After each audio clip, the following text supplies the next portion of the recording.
Habang pumapasok ang NBA sa isang bagong panahon, maraming tagahanga at taga-subaybay ang nagtatanong kung sino ang susunod na magdadala ng liga matapos ang panahon ni LeBron James at Stephen Curry. Ngunit para kay Ja Morant, wala siyang interes na mapasama sa usaping iyon. Sa totoo lang, hindi ko talaga ginusto iyon, sinabi ni Morant sa The Athletic bago ang laban nila kontra sa Warriors ni Curry. Sa totoo lang, ang guard ng Memphis Grizzlies na minsang itinuring na isa sa mga susunod na magiging mukha ng NBA ay nagsabing wala siyang balak akuin ang ganoong papel. Maraming kaakibat na responsibilidad ang pagiging mukha ng liga, pagpapatuloy ni Morant. Naglalaro ako ng basketball dahil mahal ko ang laro, hindi para maging mukha ng NBA. Lumalabas lang ako sa court at nilalaro ang sarili kong laro. Iyon ang dahilan kung bakit ako naisama sa mga usapang iyon, pero sa totoo lang, wala akong gaanong pakialam doon. Si Curry, halimbawa, ay naniniwala pa rin kabilang si Morant sa susunod na henerasyon ng mga manlalarong huhubog sa kinabukasan ng NBA. Natural lang na mangyari ang mga ganyang bagay, sabi ni Curry. Palaging may susunod na grupo sina Ja, Ant, Luka, Wemby, Shai, JT, pero hindi ako kailanman naging abala sa ganyang usapan. Noong nagsisimula pa lang ako, walang nagsasabing magiging susunod na mukha ako. Nangyayari na lang iyon.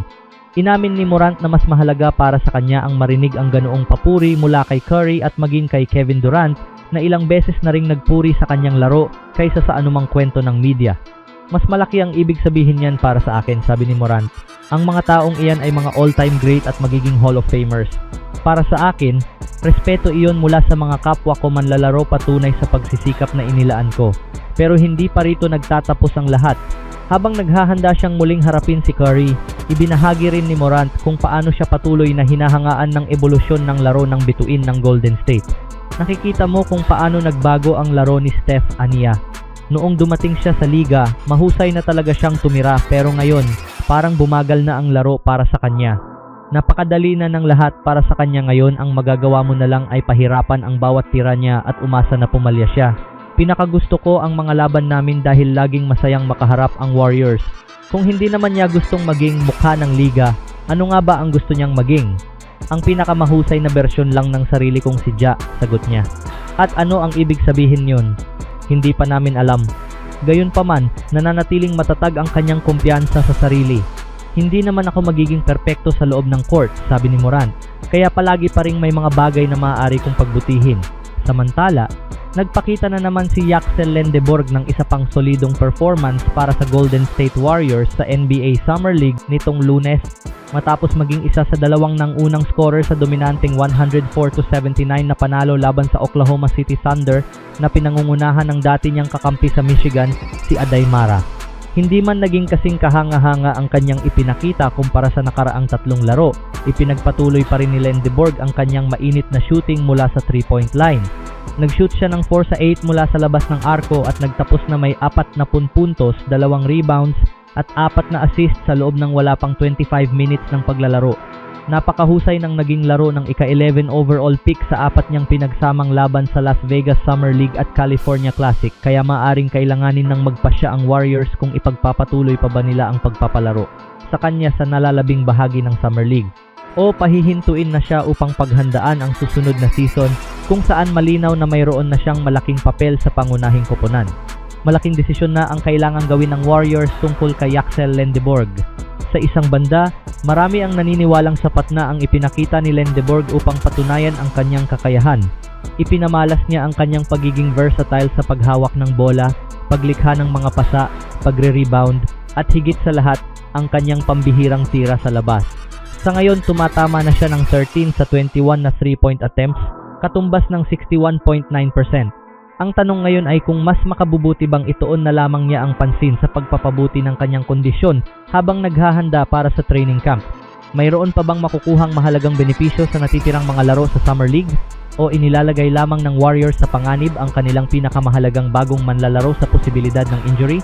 Ito ang desisyong kailangang pag-isipan ng pamunuan ng Golden State sa loob ng susunod na 24 hanggang 48 oras, habang isinasaalang-alang din ang posibilidad na pangunahan ni Lendeborg ang Warriors sa kanilang unang Summer League Championship mula pa noong 2013.